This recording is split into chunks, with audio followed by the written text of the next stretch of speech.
And welcome to Profile Pod TV. I'm your host, Double A, back for another spectacular episode of the pod.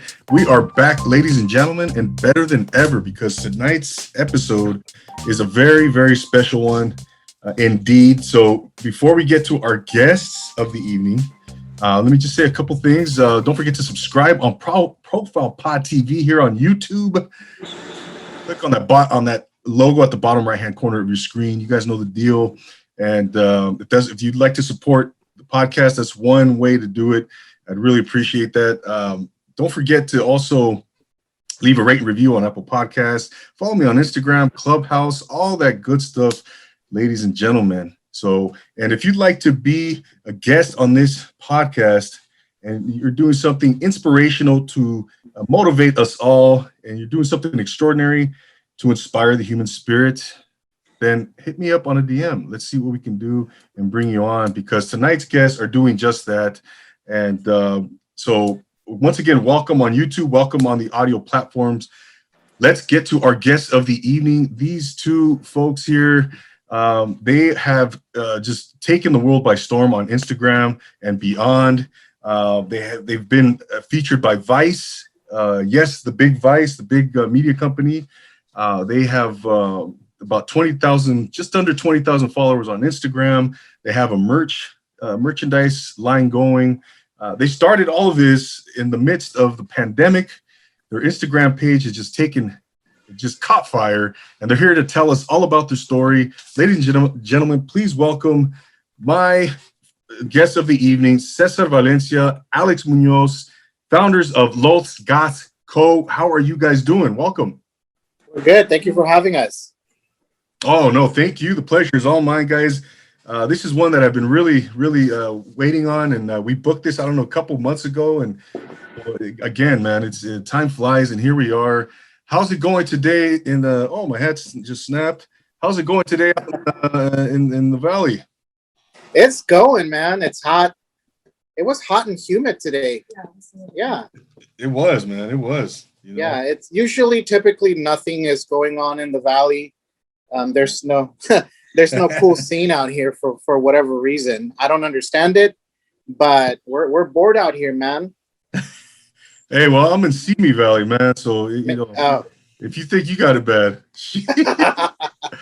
oh my goodness, all the cool shit is like in the other side of LA. It's not even in downtown anymore. It's like on the other side, like Downey and like Bell and all them like areas out there, you know? Right. Absolutely, man. It's a whole different scene than when we were growing up, man. And yeah. Did you grow up in the valley? I grew up in the Inland Empire, Okay. Rancho Cucamonga to be exact. But I do have some valley ties. I went to CSUN myself. Got some over in North Hollywood. Cool. And in the early 90s, we would come out to, they live right there in Coldwater Canyon to this day. Yeah. The cool thing about the valley during my time, maybe like in my early 20s and my teens, were the house parties. That's what people would come out here for, was house parties, you know? Other than that, we don't have a club scene. We don't have a bar scene. We have like scattered bars, but it's not anything that is remarkable to like come out to, you know? Everybody leaves the valley to like go to Hollywood and downtown and the other parts of LA, you know? I hear you, man. I hear you. Yeah. But growing up in the Inland Empire and Rancho Cucamonga in the early 90s, man, it was pretty it was pretty sad. There was no scene. Yeah. You had to go to LA, you had to go to Orange County. Yeah. To get any kind of scene, even LA County, SGV, and those parts, man. But I wanted to, right away, man, get into Los Goths Co, man. And it's very interesting what happened. Fire. Alex and Cesar, tell us a little bit about, first of all, tell us a little about what you do, first of all, and then we'll get into the whole story, man. But talk about Los Goths. So basically, what we do as a partnership is we're a clothing brand first.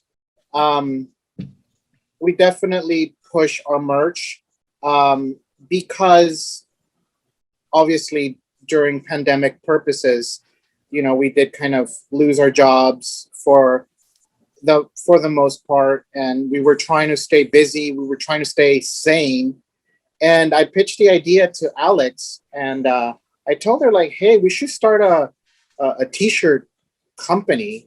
And we were brainstorming, and her and I were super huge on music. I mean, we pretty much live off of it. Her more so than I. She definitely knows like the music list of like cool shit. I'm pretty scattered all over the board. I'm into anything depending on the mood, but I pitched the idea to her. I'm like, hey, we should start a shirt company. And we went back and forth on what should kind of be the theme of what we were doing. And then it just kind of clicked one day. We were like, hey, like we're super into music, very into like the alternative scene, not so much the goth scene, but we're very into like dark wave, new wave, 80s, along the lines of the grunge scene, the punk scene. That's what we grew up on. That's what we know. That's what we're into. So we were like, hey, I have this idea. We should definitely mix it up. I mean, kind of like make it so that it's not just a goth thing. We were like, we're both, Hispanic kids from the Valley. Like we should incorporate that into our clothing.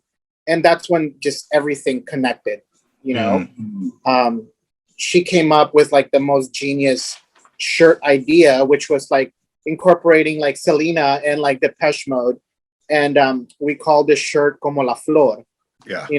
It's a Depeche Mode flower and with song lyrics from the Selena song, and that's just kind of what caught fire really. Originally, it was that. We came up with other ideas, but that shirt to this day is like our best seller, we have the other one that is the Soy Darks with the Joy Division, music waves.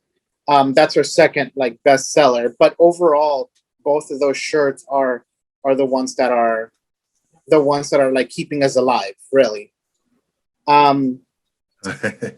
But with that said, came other ideas. We saw that, this whole new trend with videos, remixing them with some songs and stuff like that was kind of a thing.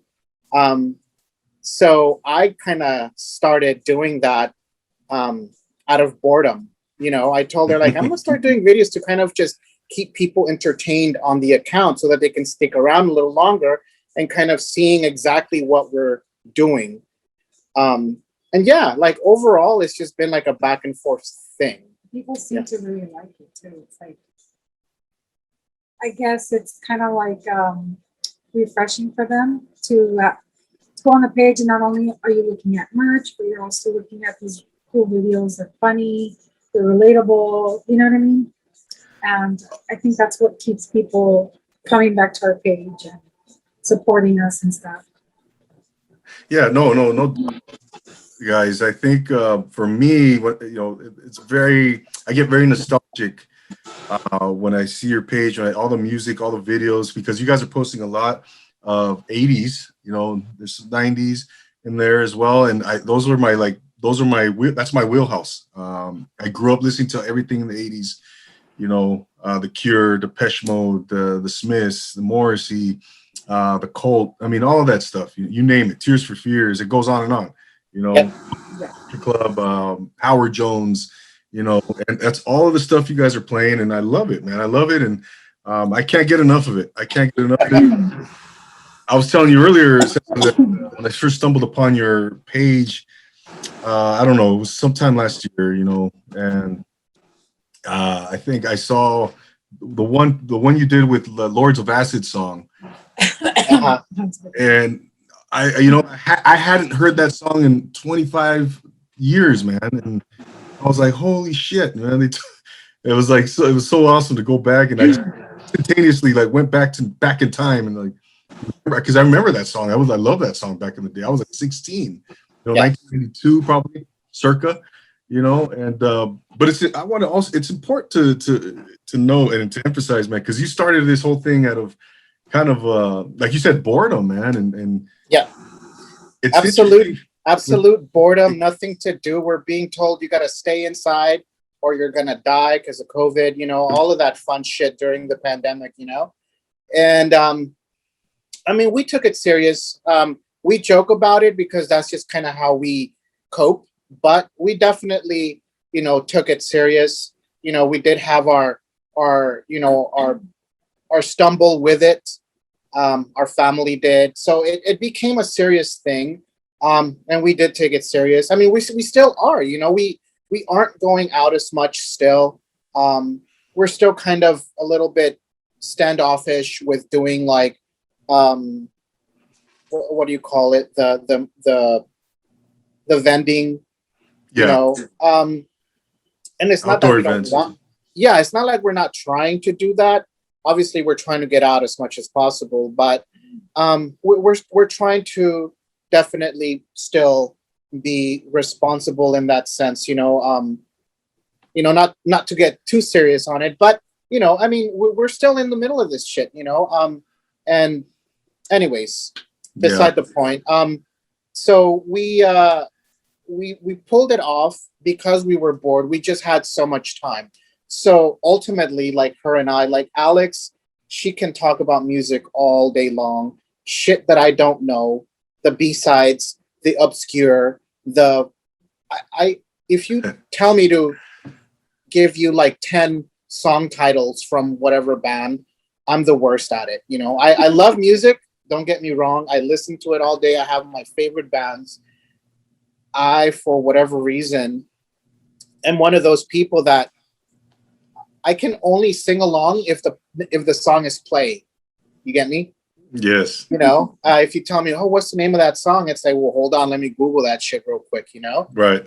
But most of the time, it's like, hey, just for example, today there's this like viral video of this bear. I don't know if you saw it. Yeah, The bear that was like on the fence. She had a lot of balls to do that. yeah, And the dogs with the teenage girl who went to go save her dogs and stuff like that. yes, You know, everybody was reposting. I was like, hey, I want to repost it too. Like, I want to kind of make it, you know, kind of relatable to what we do on Los Goths. So I told her, like, hey, I kind of want to put a song to this. What do you think? And right away, like, without even thinking, oh, you know, Jane's Addiction, Caught Stealing. That's a good one because it's got dogs barking, blah, blah, blah. I'm like, Jesus, did you want to think about it? And then she gives me like 5 other fucking songs. I'm like, fuck, man. Like, and that's what I like. And I think that's why I can keep up with the videos because it's only so much that I can do to try to stay creative, you know, because I'm mostly just going down like my music list. Oh, this song is cool. Let me find a video, you know. But overall, that's just kind of how we kind of went through it. We started with one video. Somebody sent us a video, and it was very, it kind of like it worked with our account. We posted that, people liked it. I got the idea of like making my own videos, so I came up with a few videos that really hit. People started following, and then our saving grace was that, and this is the ultimate reason why Los Goths exists. You know, we were at like maybe like 500 followers at the time. It was catching on pretty quickly. We were only on Instagram on that account for probably a month, and it was growing because it was something that was connecting with raza, with Latinos and all sorts of people that grew up during the 90s. You know, we were trying to give them that nostalgic feeling of growing up in LA in the 90s, right? And then Felipe Esparza reposts our video, and that's it. Game over. Oh, wow. We it was just like follow after follow after follow. People were loving it and stuff like that. And then he reposted a few times. I mean, he really liked our videos, right? What was the first one he reposted? It was the Get In Loser Going Crying. I think it was the Cure. Yeah. It was Robert Smith. Okay. In like a golf cart, I think. Oh, that's right. That's right. It was just a meme. But he followed the account, and I was like, holy fuck, Felipe Esparza is following us. When he reposted that, he reposted a video, which was another Robert Smith. He's a big Cure fan, by the way. Okay. And he reposted one of our first videos, which was La Bamba. It was like Bob going to go see Richie at the town hall gig that they were having. Oh yeah. And then I just kind of plugged in the Cure song, and he reposted that because he loved it so much. He sent us a message. I love these videos. Keep it up, and yeah. Oh, very cool. Right after that is when we started kind of really getting real followers and real people really connecting with us, and that's just kind of how it begun, thanks to Felipe Esparza. That was from that point. Yeah, it was kind of things caught fire. What month did you start the account? We're not even a year old yet. We're gonna be 1 year old this month, I believe. Later on, I have to really double check because we're literally gonna be 1 year old. Wow, that's it. That's amazing, man. Yeah. And so when things really started to pick up for you guys, right? Whenever that was, soon thereafter, right? You started the account. Was there ever a moment where like things got a little too overwhelming for you guys, or where like you felt like, oh shit, like this is starting to take off, and you kind of felt like, okay, we got to get a handle on things, right? Or you felt a little bit overwhelmed? Did you ever experience that moment? No, not really. I think specifically during 2020, we just had all the time. Seriously, we literally had all the time. And we were really posting. I mean, we connected with some people that knew like Instagram and all of that stuff. And they were like, oh, you know what? Just post once a day. You should be okay. We were like, no, we're just going to post like a lot during the entire day. So we were posting videos, 3-4 videos a day. And we during that time also, we were just kind of learning Instagram rules. So we would like make a video. Usually I'm the one who's kind of like stitching these videos together. It's not a big deal, really. It's just finding a silly video and somehow blending in a song. And then we would post something up, and then we started to get like notifications like, oh, this video was blocked because of copyright issues, et cetera. And that's when we kind of like backed off a little bit because we weren't trying to get like blocked from like Instagram now that it was taking off. So we started to just kind of figure things out, keeping videos under 30 seconds, or putting music of local artists. We're very big too on not just posting like big bands, like we're posting like local artists too that maybe had a hit or two, stuff that we grew up with, bands that, made it locally, but not really just as a major label or anything like that, But ultimately, well, we do get stressed out. I mean, now the things that we're getting stressed out on is we're getting so many like orders, and I have to pull them out as quickly as possible. I mean, other accounts, bigger accounts, like for example, like just to name somebody, if you were to order something like from Fools Gone Wild, like the merch, they have like they have not advertisement. They have like a just a little thing on their website saying like, oh, wait like about 2 weeks for your merch to arrive. Disclaimer of some sort. Yeah. And so what we try to do is, we are a small company, but we try to give the best customer service as possible.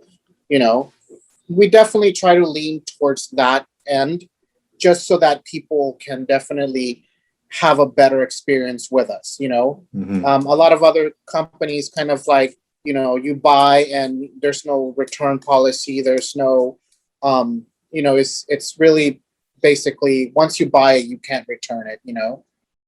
We try to give them as much, customer service as possible so that Sure. they aren't really disappointed with what they got.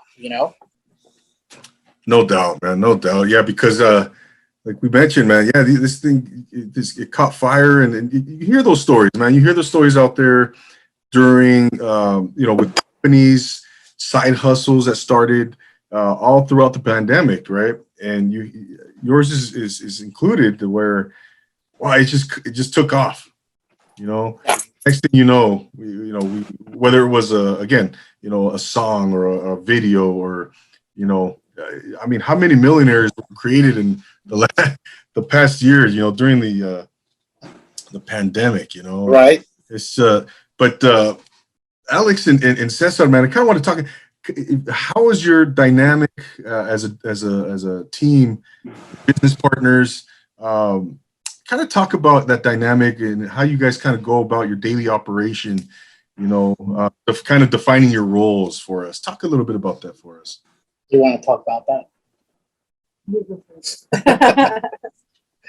I mean, so, being completely transparent about our company, I'm the one who is probably 90% running the account. That means talking to other vendors who want to print our merch or, make our products.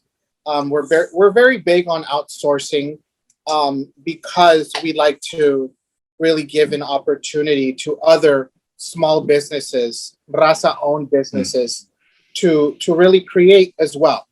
I mean, I can go ahead and try to learn to make all these things myself, but I think our main priority with what Los Goths is that we're a Raza-owned company. That's the main thing.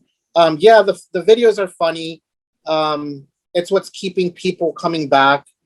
But ultimately, behind the scenes, it's very small companies like ourselves who are printing our shirts, who made your hat, the one that you're wearing, who's making our newest products. It's other smaller companies, Raza owned, that are very much connected to what we like to do as well. So, but like basically, he's like the business runner. Like he's the business part of the duo. Yes. And pretty much what I do is like I help him out with like the packaging, the mailing. Like I do that with him. And I also do some of the artwork for some of the shirts.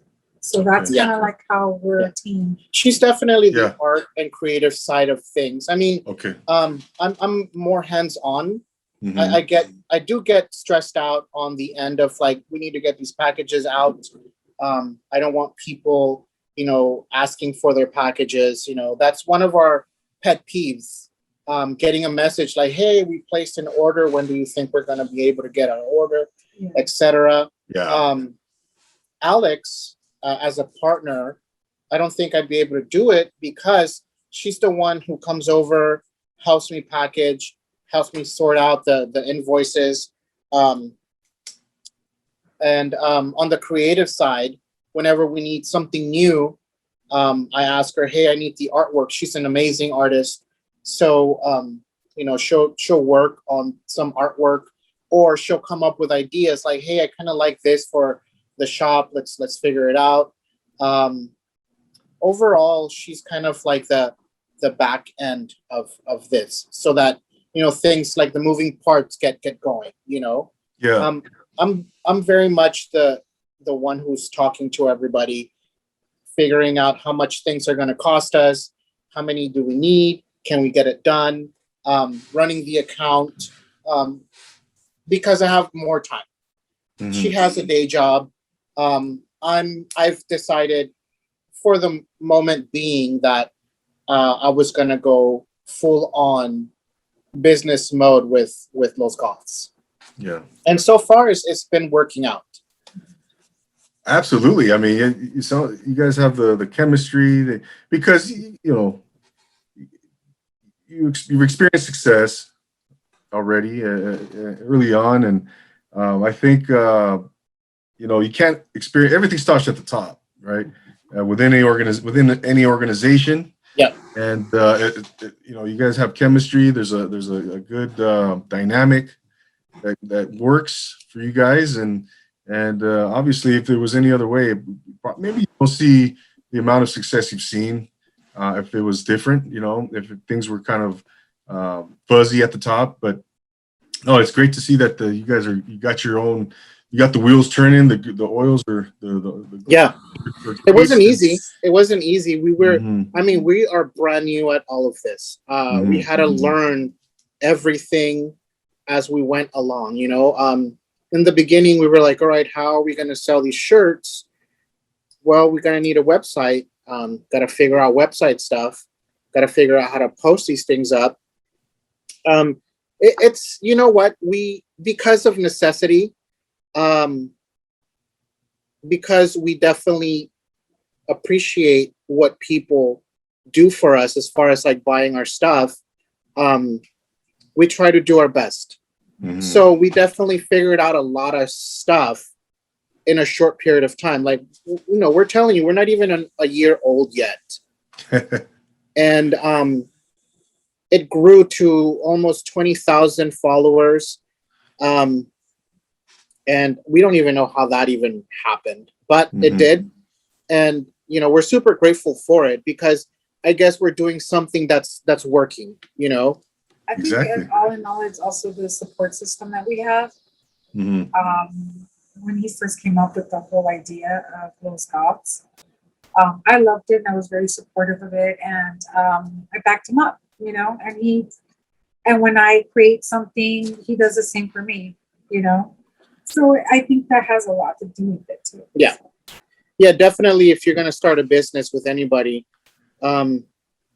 if you don't have someone who kind of understands your vision, then it's not going to work out as a partnership. And ultimately, I mean, she's very supportive. Obviously, we're partners. She's my, I hate using the word girlfriend because I feel like that's not even it. It's more than that. We're an ultimate partnership. We don't, let each other down for whatever reason. And I think like I can come up with some dumbass idea and she's going to be like, yeah, let's do it. Even if she thinks it's stupid, but I think that's what a real partnership is. And I don't put my 2 cents in it. I just let him do what he wants to do. I mean, this is his vision. And, I'm very supportive of that, Mm-hmm. Mm-hmm. No, you guys do everything. If a decision has to be made, obviously when a decision is made, is it 50-50 every single time, or is it kind of one of you kind of takes the lead, spearheads that? Yeah, it's basically 50-50. We discuss everything because I'm very much the type that second guesses myself a lot. Mm-hmm.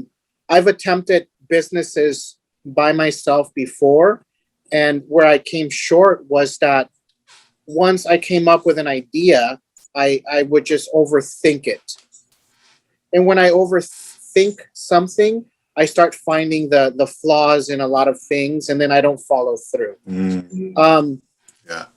I think when you have a second person who does support, your ideas, I think it's just easier to kind of like get a little more brave on doing it. Because you know what? I mean, ultimately, like running a business, especially nowadays, most businesses run through social media.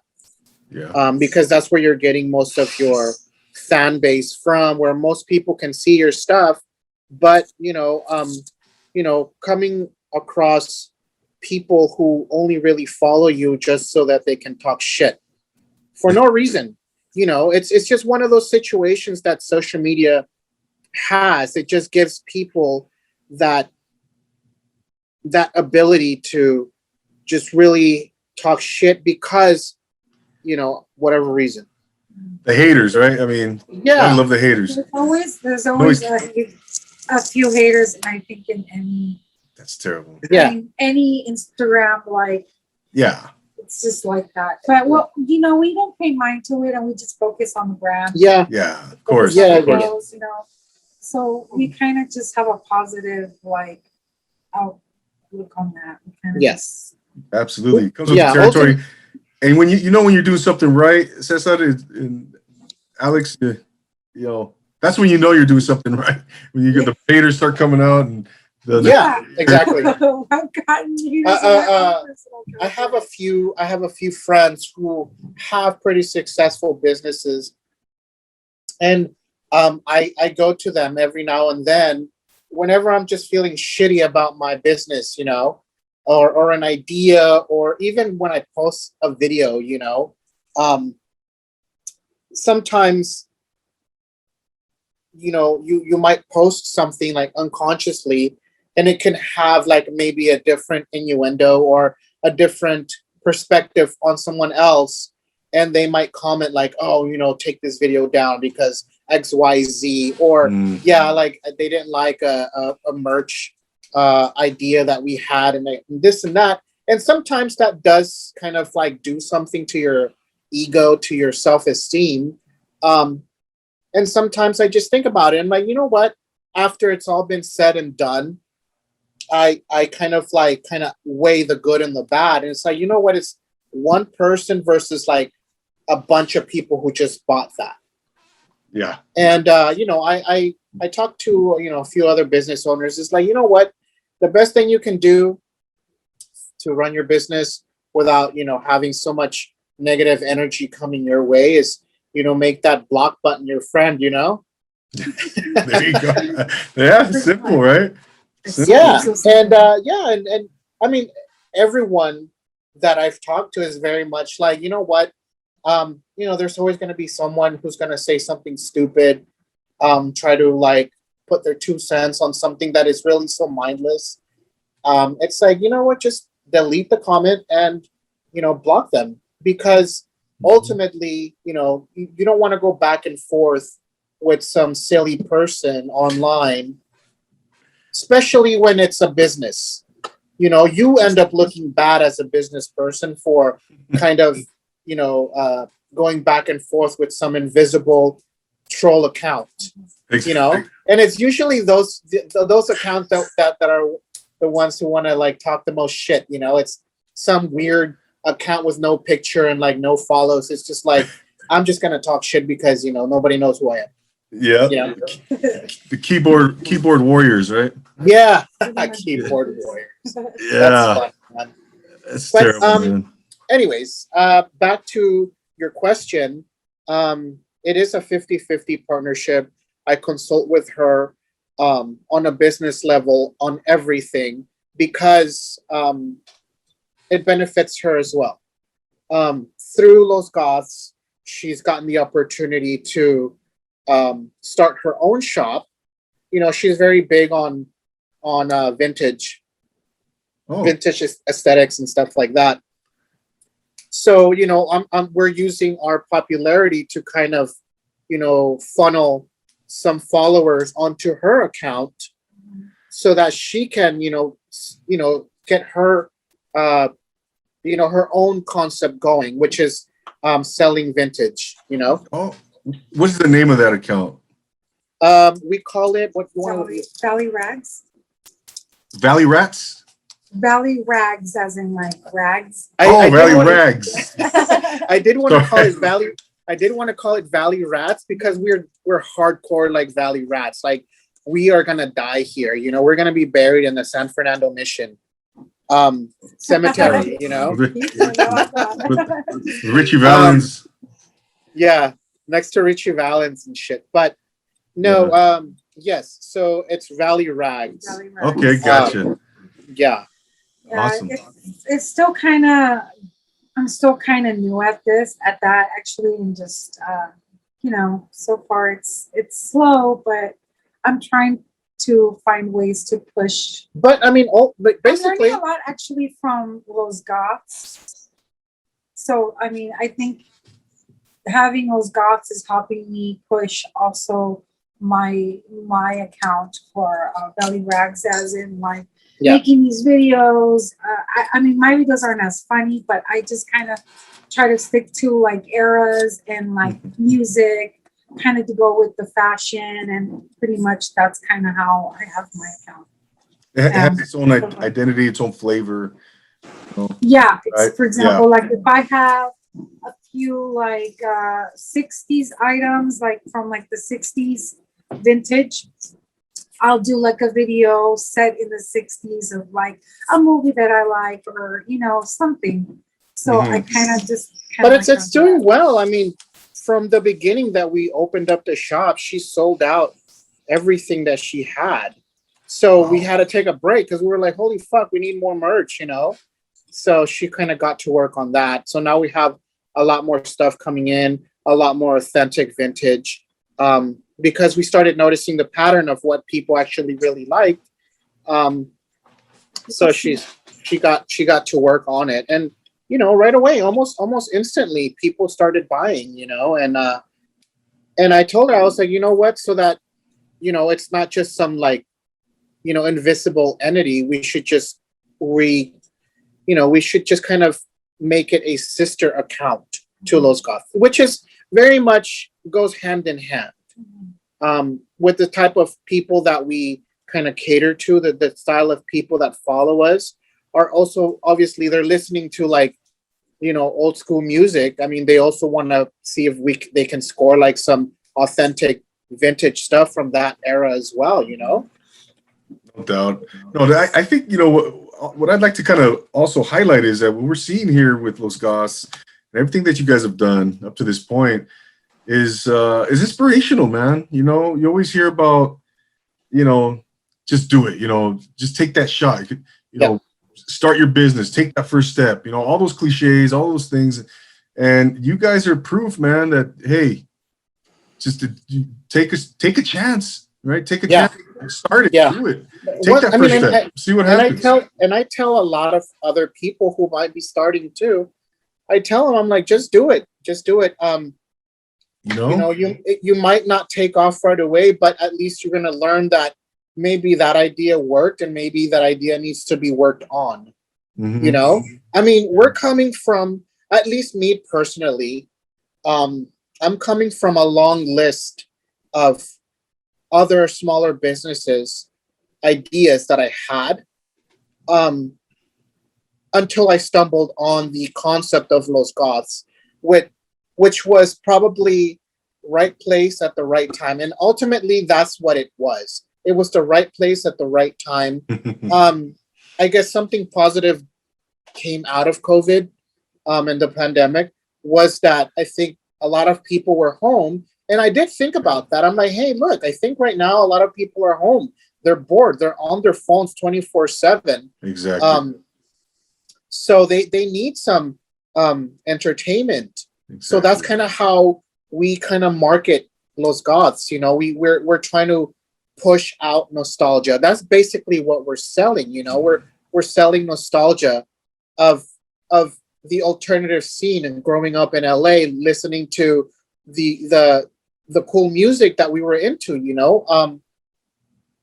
A lot of other things get highlighted more so than being Latino, listening to the alternative music. I think almost all of us, we grew up listening to one way or another, the alt scene music, which was like The Cure, which was the Smiths, which was probably like the high energy, like techno type music, 80s type stuff, and that's kind of how we were like, you know what, let's push it that way. So ultimately the videos are more so the marketing part of how we want to sell our stuff. Great. You know, it's a blend of like being Latino and being a part of the alternative scene, you know, the goth scene, the new wave, the 80s, the punk, the and whatever, not you know. just that, the fact that also like sometimes, yes, you like the alternative, you like the golf and everything, but when you're at a family party, they throw on the cumbias and you're enjoying that too. Absolutely. So it's kind of like we kind of like mashed those two things together. Yeah. So that, and that's why it's so relatable for people. Like the Latinos relate to all that, and that's just how it is. Absolutely. Yeah, Alex. No, I was talking to Cesar about this, you know, earlier. Well, with the Los Angeles music scene, especially growing up in the 80s, growing up in the 90s, right? As a Latino, you know, whether you're Mexican American, or you're, you know, whatever, El Salvadoran, whatever, et cetera, you know, we gravitated toward that scene, right? That new wave, that alternative scene, Depeche Mode, The Cure, The Smiths, all of that stuff, right? Yeah. I wanted to get you guys' take on, I mean, why do you think that is? Why do you think that Latinos kind of gravitated towards that scene so hard in the 80s and the 90s? And even, I feel like maybe because a lot of these artists went through hard times and pretty much went through what a Latino goes through, I guess, even if they're from another part of the world, culture, whatnot. You know what I mean? It's the struggle that they talk about, and that's where I think we relate. I mean, the lyrics. The lyrics is what keeps us coming back for more. I mean, we love our sad music, even if it's in Spanish or English. Yeah, you know. No, seriously, like we can sit there and throw on The Cure, and it's like you relate. Like you feel everything that he's talking about. Like it's just, I think that's why. I think specifically speaking, as far as like the raza Latino, Latinx, whatever you want to identify with, I think we grew up in a moment, whether it was, you know, whether you grew up in the 80s or the 90s or the early 2000s, we struggled a lot, right? Culturally. Yeah. So with that struggle, you know, we need stuff to kind of keep us, you know, going. So music is a big deal, at least in my family. And I can debate on that. It's probably almost all Latinos' priority, you know, like music is a form of them, like kind of like getting all of that stuff out, you know, like all these struggles, all this like tension and pressure they might be going through with whatever music you might be dealing with. But ultimately, like speaking from the alternative music, I do think that it was just a big part of our culture, period. I mean, at least in LA, The Cure, The Smiths, a lot of 80s new wave, dark wave. It was kind of implemented to us. It was blended into our music, you know, because it wasn't just you know, why were we so into like The Cure? Why were we so into The Smiths? But also I'm sorry, I'm cutting you off. I apologize. I do get a little passionate about this subject, but you know, it's not just the European English bands, you know. We're coming from rock en español that had a lot to do with the reasons why we like The Cure, why we like The Smiths, specifically speaking, those two bands, for some crazy reason, it's like glue. Like we stick to them, you know, we're bound to their music, but because, you know, listening to Héroes del Silencio, listening to Soda Stereo, listening to Café Tacuba, listening to any other rock en español music, it was very much influenced by that European new wave sound, you know? And and then again, like they related to it. For Exactly. example, like the Smiths, Morris example, when he wrote lyrics for the Smiths, he talked about the hardships of living in Manchester and of all the chaos that he went through. And it's like a Latino relates to that. And these other bands too, including like the rock en español and all that. It's so relatable. I mean, we've gone through like struggles, hardships, Yes. eating beans because you can't make ends meet. You know what I mean? It's like, But you always had music. but music was always there. Exactly. Yeah. Yeah. Right. Yeah. Like, no, I think that's you guys. Oh my gosh, you guys did it. I totally agree with you because the lyrics, what they were talking about, what they were singing about. You can even kind of parallel it with like corridos and Yes, definitely. right, and all of those types of lyrics and what they were talking about in that genre, right? So they kind of parallels each other. It really is. And I think even now, what do you guys think about this angle? You could even go and mention the rockabilly scene, right? The whole rockabilly style, with James Dean. The Rebels, were big in the early '90s, right? That whole style. Again, right. So I think we related to that. And definitely, just it was part of music was part of our fabric, man. It's part of our culture, like you said. Yeah.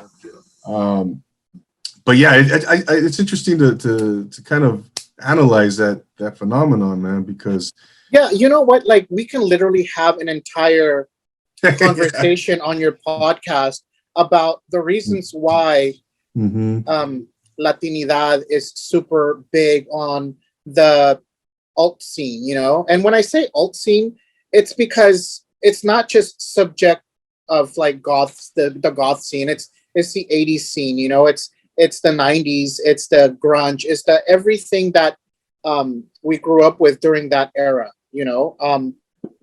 because obviously the music that gets the most hype is hip hop, and I love hip hop all day long, man.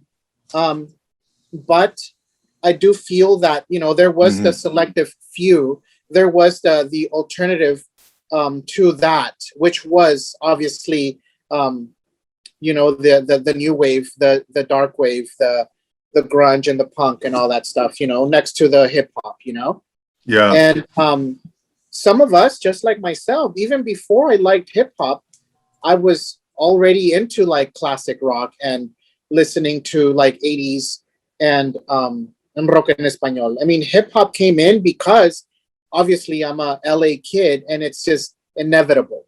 Yeah. You cannot be an LA kid and not be into hip hop.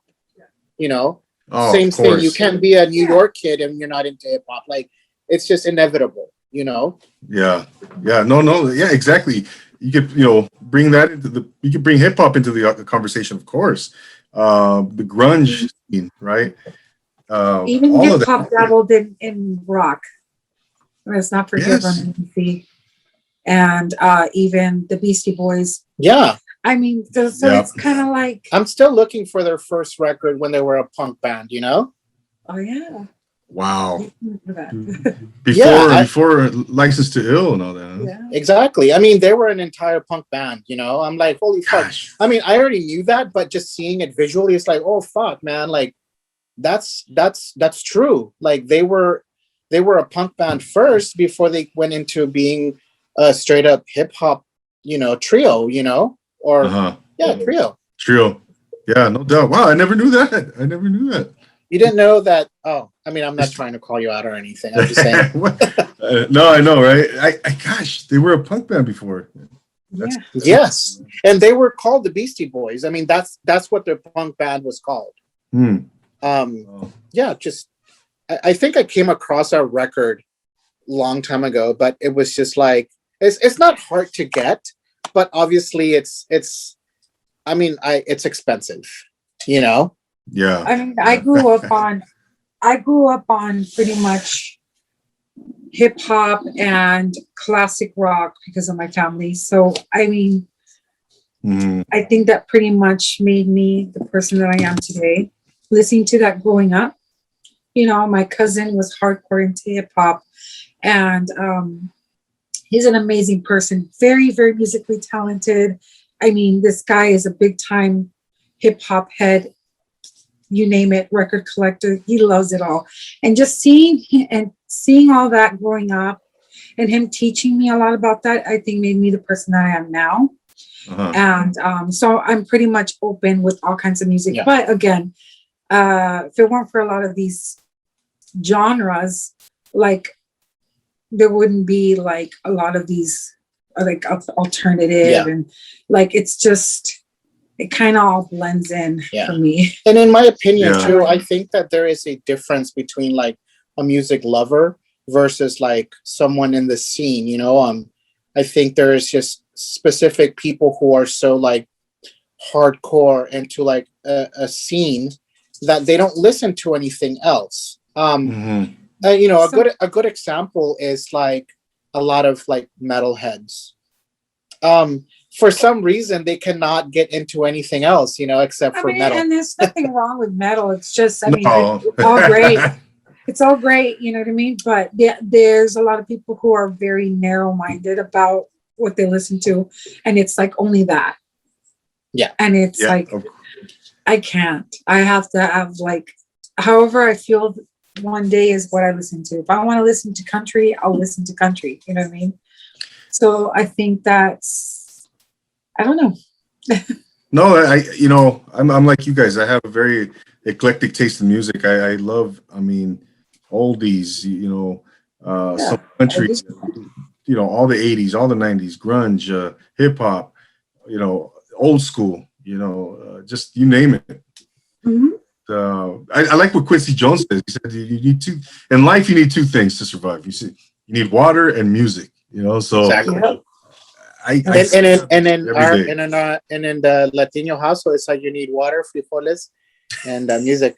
I don't think you can survive without frijoles. Yeah. No, frijoles is survival. Arroz y frijoles. Arroz y frijoles. If you don't Las have tortillas. There should always be a frijoles in the house, right? Yeah. You will definitely survive off of frijoles. Oh my gosh. No, guys. So what on the creative side, going back to Los Goths, Cesar and Alex, on the creative side, what do you guys do to kind of keep that creativity fresh, keep it potent? What do you guys, what are some things that you'd like to do, man? Because I'd like to know for myself, man, because I want to be creative. You know, I'm looking for ideas. I brainstorm. So I kind of want to pick your brain on that, man. What do you guys do to keep things? I think just ultimately, and it's probably the number one reason why Alex and I are such good partners, is because we're both artists. We're not, you know, we just growing up specifically, creativity was just the number one rule for me and Alex. You know, art had to be a big part of our daily life. And although I don't mess around with art as much as I used to, but I still consider myself an artist because of the things that I create. I think that's just my own opinion on why I am the way that I am and why I have to survive off of creativity. Because I mean, I've had countless jobs, too many to mention, really. The jack of all trades. That's what I call him. But I mean, I think ultimately it was just because I was unsatisfied. Being raised Latino, specifically being raised in a very traditional Salvadoran home, art was only a kind of like an outlet. It wasn't something that you can live off of. So my artistic abilities were never pushed forward. It was like, okay, cool, but what are you going to do when you go to college? You know, you should be a teacher, you should be a doctor, you should be a dentist. And I was always confused by it. And this is the reason why I never pursued my art as a real talent. You know, I'm a photographer first and foremost. You know, that's my strong point in the art world. You know, but I was always very scared to pursue it because of, you know, the negative from my family. Yeah. So pretty much because we are artists, or I'm speaking for myself, but I'm pretty sure it feels the same way. It's like my mind's always running. At night, when I'm lying in bed, it's like my mind's always running of ideas of what I want to do and stuff. So it's pretty much that's how we get a lot of our ideas. Just literally I'll text some randomly, like, what do you think of this? Because it just popped up in my head. What do you think of this? Because my mind's always running. And he's the same way. He'll be like, honey, what do you think of this? And I'm like, oh, that's a great idea. Do it. I think that would be a great shirt. So I think that's, as an artist, our mind's always running with ideas. And we definitely explore the concept of the idea. Although at the end, I mean, I'm very big on that. It's like, if you have an idea, whatever idea, it doesn't have to be artistic, business idea, just overall, maybe like working on your home or whatever. It doesn't matter. It's like, okay, cool. Like, follow through and then see what happens, you know, because sometimes in your head, an idea is just an idea. It looks cool in your head, but once you get to work on it, you're putting things to life. And it's like, oh yeah, it's a lot different in my head than it is in real life. And that's just ultimately with anything, especially when you're creative. You know, sometimes you have an idea in your head, and it doesn't matter. Like, her and I, we're creative, we're artists, but there's just some things that we can't do.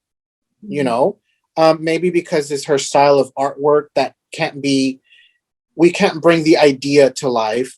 Or maybe it's my inability to work the graphic design applications on my computer. So ultimately, the idea becomes the idea. We bring it to life when we hire a third party. And ultimately, that's just what Los Goths is. It's a bunch of ideas that came to life through the help of other people who are also creative themselves. Or they could just bring it to life, you know, like, hey, here's this idea, a great idea. I mean, a good example was our good friend from the 88 Mile Per Hour podcast, amazing graphic designer.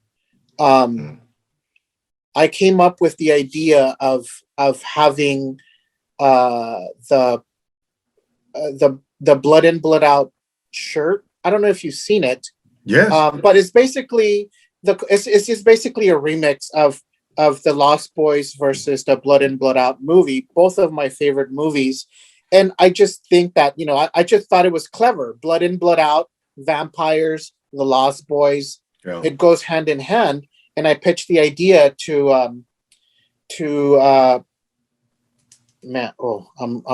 I just blanked out on his name. Santos.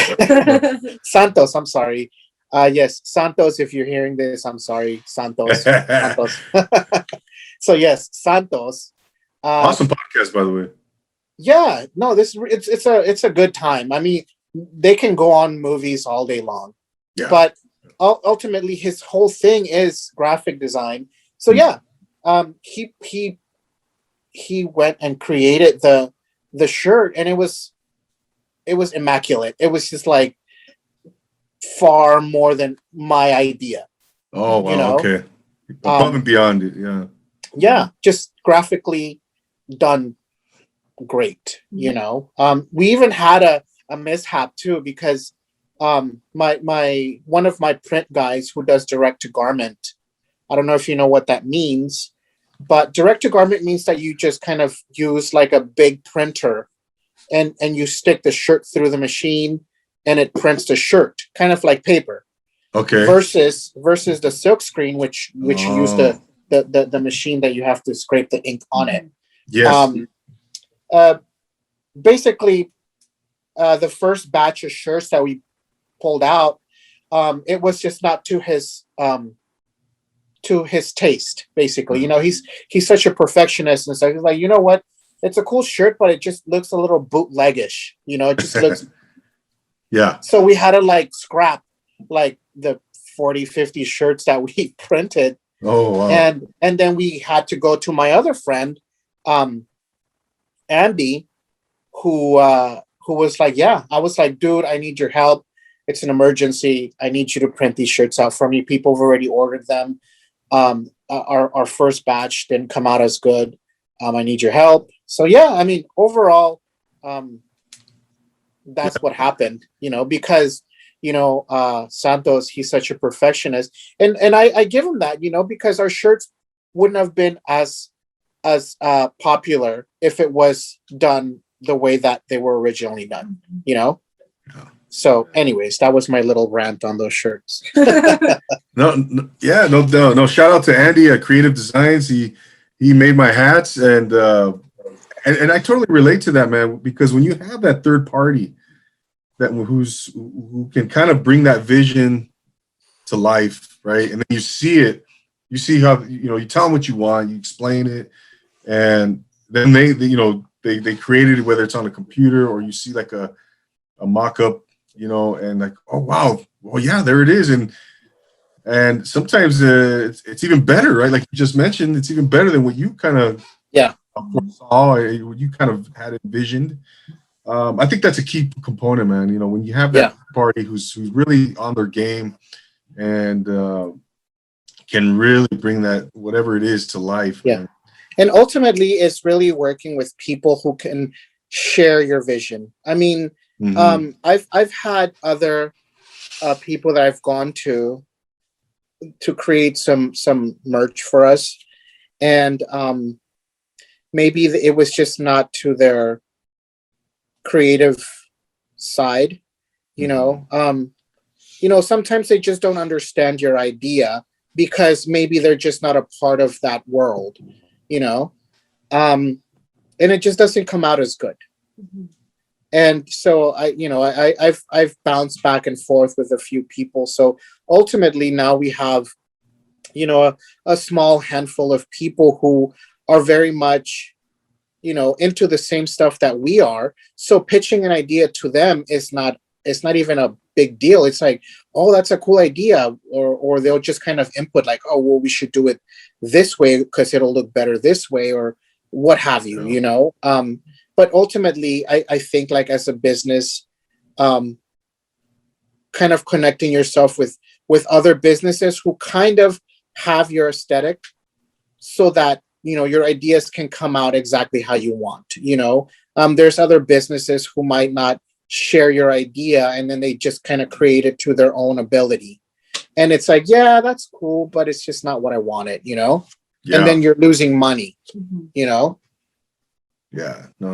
We don't want that. You know. Oh, yeah, ultimately, you know, like Los Goths, we are a business first. And then we are living off of it. I mean, I'm not ashamed to say it. I'm not, you know, I definitely do need this business to work because it's paying the bills. I would love it to be bigger, but, you know, I mean, sure, slowly but surely. I mean, we're not even a year old yet. So we have to kind of just take those steps, you know, just to kind of keep building and keep putting out content that is relatable. It's so easy. I mean, at least in the social media world, I tell her this all the time, and I tell other accounts as well. You're going to lose the small amount of followers that you have if you don't keep them entertained. I mean, it doesn't matter.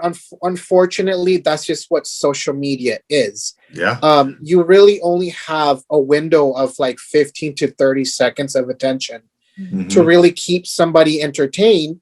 And if you go on, you know, to wanting to do this, and then you've kind of run out of ideas, or you've burnt yourself out, or you just got uninterested and you just go and leave your page go cold. I mean, unfortunately, that's what happens. Your account goes cold. People start unfollowing, or they just kind of forget. And then when you start it up again, it's like, oh yeah, that's right. I am kind of following those people. Like, who are they again? You know, like it's such a vicious cycle, you know. And you know, we decided, you know what, if that's what it takes to make it to where it is, then that's what we have to do. Continuously posting content. I mean, it's not even daily. It's just like even like multiple times a day, you know, just so that people can continue seeing you. Yeah. You know, even if they don't buy anything, it's just, okay, they're there. They're there. I see them. Then they become, you know, some become fans. I mean, I have accounts that I follow myself, and then if I stop seeing them, I do tend to forget, you know. So I kind of use that as my leg, you know, my third leg, where I'm just like, okay, cool. Like if I continue doing this, people will see it, you know. And sometimes it is a little bit tedious because you want to be creative. You want to put something out that was like worth watching. You know, I hate putting stuff out that it's super just like, oh, okay, yeah, that's cool, I guess, you know. I'm very like hard on myself sometimes, but ultimately that's just kind of like what I have to do, you know, so that it works. I mean, if I'm selling through social media, I just have to treat it like social media, you know. I only have 15 seconds. Yeah. People are going to get interested. Make it easier for them. If it's something that I'm selling, try to make it as easy to them so that they can click on a link and just go straight to buy it, you know. Yeah. No, I think you summed it up really nicely. So the bottom line in social media is like, yeah, entertain. They you got to entertain your audience. And yeah. What's in it for them, right? What are they going to get out of? Yeah. Bottom line, man. Bottom line. And, yeah, and right. And whether you're entertaining, whether you're educating, whether you're whatever the case may be, you gotta hold their attention, man. Exactly. Ultimately, that's just what it is. I always ask myself, like, oh, what do people get out of this? And it's not just buying a silly shirt, because I mean, a Soy Darks shirt, you know, it's for a good laugh, you know. People like it because they can connect to it.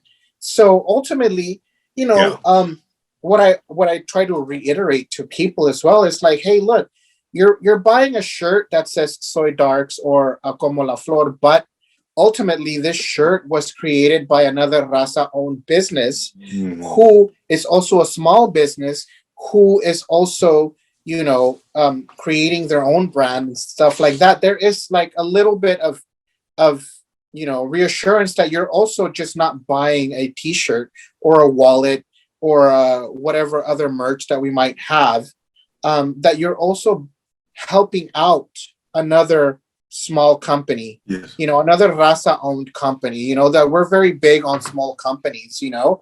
I just debated something with someone who was like, oh, you should, you know, make these kind of, I don't even remember what it was, hats or something, but they were like, oh, you know, these big companies are doing it like that, and you know, people seem to like it. And I'm like, that's cool. Those are big companies. They have all the money in the world to do and undo things. We don't really have that luxury. Plus, also, we're very big on small businesses.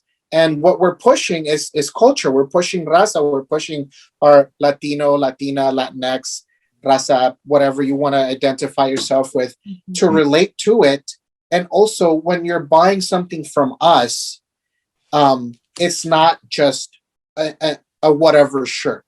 You just bought something that another small business made for us, and half of that purchase is going to them because I have to pay them for what they created for us. You get me? Yeah. So, you know, we're not making tons of money, but ultimately, we kind of pride ourselves on the fact that everything that we do is 100%, you know, backed by the same people that we are, which is raza, you know? Absolutely. And you know what? I think you guys are doing everything with love, man, and you're passionate about what you're doing. There's substance behind what you're doing. There's meaning. There's, like you just mentioned, all of those things, man, and you know, the musical aspect. It's part of your life. You're not just in this for a quick buck. You know, it goes way beyond that. It goes, again, you know, there's a lot of thought and yeah, man, I think that's great. I think you guys are, you know, have everything that all those intangibles that really means something, man. That's a special thing, you know. That's a special thing, and but you know, another thing is I wanted to mention the fact that, you know, I long for the day where I can start bringing in. I want to do this for a living, you know. It's because I do this. You know, so and also we it will come.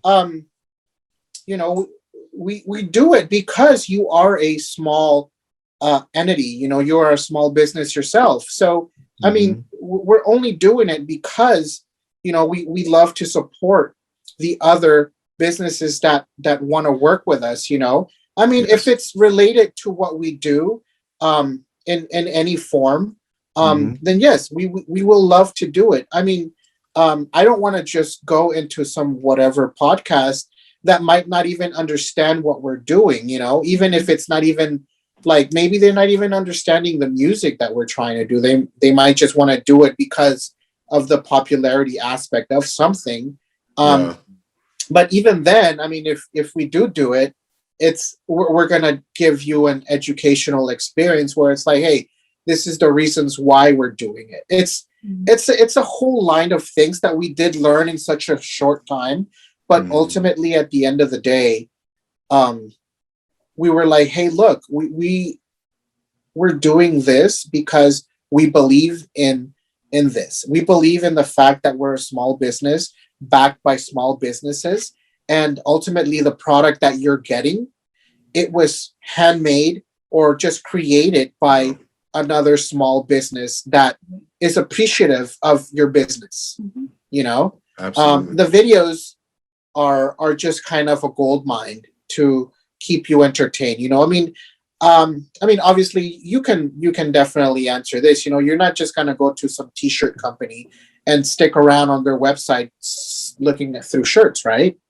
No. I mean, you get tired of it. I mean, you'll look through it for like about a minute or so, and it's like, cool. Either you like the shirt or you didn't, and that's it. And you're not gonna go back to that for a while. You know, even the biggest I mean, I follow big brands and stuff like that. I'm not going back to their website or their Instagram or their social media, you know, daily. I'm going back there maybe like every so often because I can finally buy something, you know.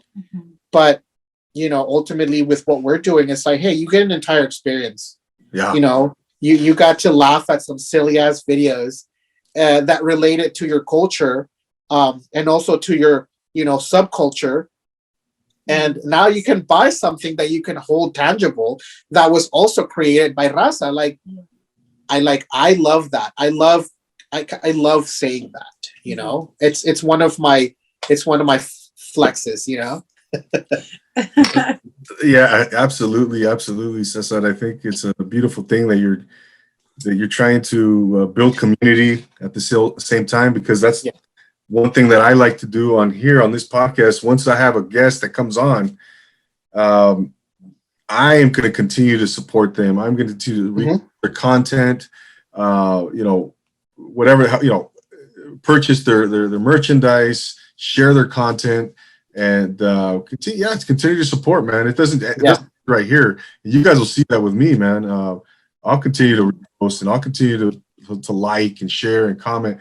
All that stuff, man. And again, it goes back to building community. It goes back to entertaining the audience, building each other, helping each other build each other's business. Yeah. So it's a win-win-win for everybody, man. Exactly. It's all good, man. And ultimately, that's what we need to have, you know. Obviously, in this world, it's not perfect. We're not all perfect. I mean, I hate to say that, you know, sometimes our biggest critics are the same people that you know you're connected to. You know, like, you know, your biggest critics sometimes are Raza themselves. You know, and sometimes that's a terrible feeling. You know, where it's like, Oh yeah. I'm like, it's like, man, we're the same, dude. But for whatever reason, I'm not reaching them.